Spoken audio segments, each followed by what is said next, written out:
Assalamualaikum warahmatullahi wabarakatuh. Sampai jumpa lagi dengan saya teman sahabat-sahabat. Saya Husen.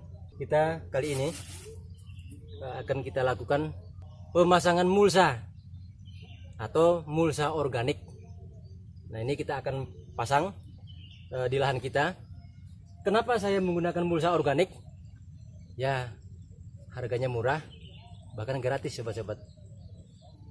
Nah, karena mulsa organik ini, apalagi yang saya pakai ini, seluruh komponen yang ada di bawah rumpun bambu, yang di bawah tanah, yang di tanah di bawah rumpun bambu, mulai dari tanah humus yang paling atas, kemudian humus daun bambu kering yang sudah lapuk, yang sudah difermentasi secara alami oleh mikroba di ada pohon bambu. Kemudian juga ada juga silikanya. Silika itu adalah debu hasil pembakaran daripada daun bambu. Silikanya itu juga cukup tinggi sahabat-sahabat, yaitu 75,9% kadar silikanya pada abu daun bambu. Itu kita jadikan satu, plus daun bambu keringnya kita ambil, kita keruk semuanya, kita pakai cangkul, pakai apa, kita kumpulkan, kita masukin ke dalam karung, kita tebarkan di sini. Nah, sebagai mulsa organik, sehingga selain nanti bisa menjaga kelembaban tanah, kemudian juga bisa untuk menghindari agar gulma atau rumput-rumput liar tidak tumbuh di tanaman kita, yang tentunya akan berpengaruh nanti kepada proses pertumbuhan tanaman kita kalau sudah banyak rumputnya. Nah, maka kita pasang mulsa ini sebagai pelembab kelembaban tanahnya, juga untuk untuk mencegah agar rumput liar tidak tumbuh. Nah, di samping itu, karena di sini juga terdapat juga yang namanya debu daun bambu tadi yang mengandung kadar silika tinggi, ini bisa menjaga untuk kestabilan pH tanah.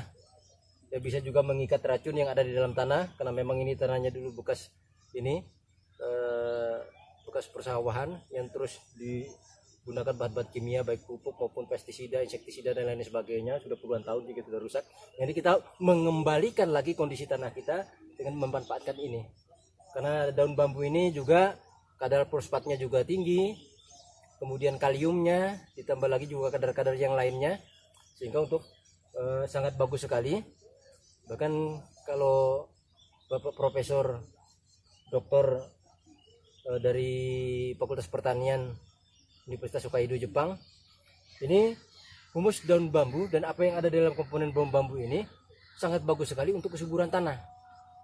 Maka inilah alasan kenapa saya pakai semuanya dari humus daun bambu.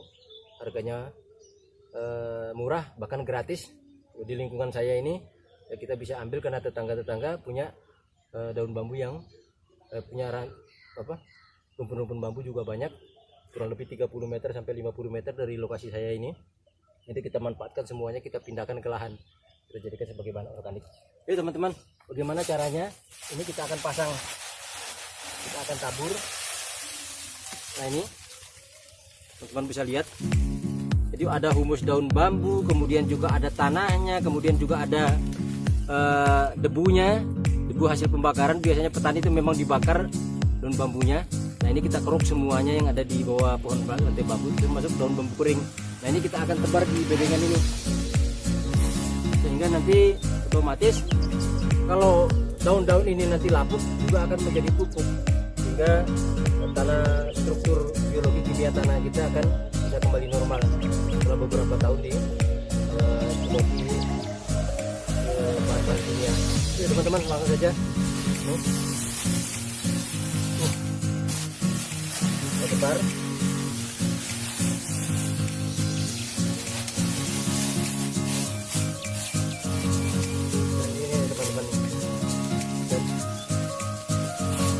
Campur semua di sini. Biar tanaman kita sehat, tanahnya juga sehat. Kita juga sehat.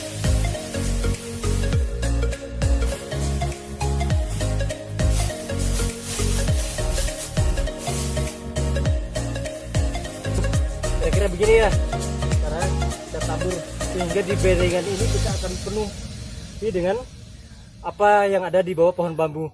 Semuanya kita pindahkan kemari. Oke, itu saja. Wassalamualaikum warahmatullahi wabarakatuh.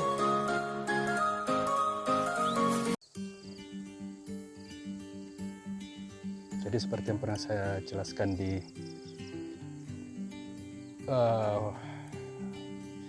fanpage Temen Farm di Facebook atau di grup komunitas petani jahe Indonesia, penggunaan jerami ini untuk menahan kelembapan tanah, di mana ini kondisi ideal untuk pertumbuhan tunas, apalagi hamparannya terbuka seperti ini.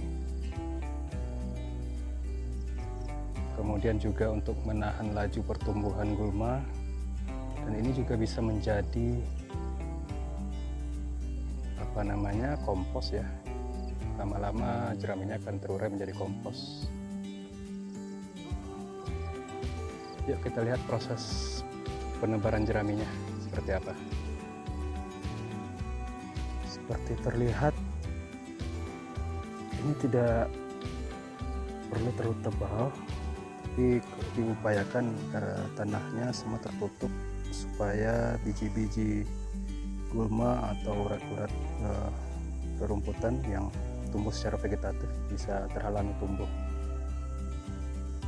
Nah, ini kemarin yang kita pakai alang-alang, atau di sini kita sebut juga padang-padang. Seperti terlihat jeraminya tidak panjang-panjang ya, karena ini jerami ini menggunakan, ketika pemisahan dari padinya itu menggunakan mesin, jadi jeraminya jadi menggulung gitu, terlempar menggulung dan sudah putus-putus. Kalau pemilahan padinya menggunakan sistem manual, maka batang-batang padinya akan utuh, tetap panjang, jadi lebih mudah untuk menyusun. Kalau ini karena hancur, jadi harus ditabur-tabur seperti itu, ditebar seperti itu. Nah, kalau yang batang padinya masih utuh panjang-panjang, penyusunannya bisa seperti ini, alang-alang ini memanjang seperti ini. Ini hasilnya yang sudah ditabur. Nanti semua akan seperti ini. Oke, sampai di sini dulu video ini. Sampai ketemu di video Temen Farm berikutnya.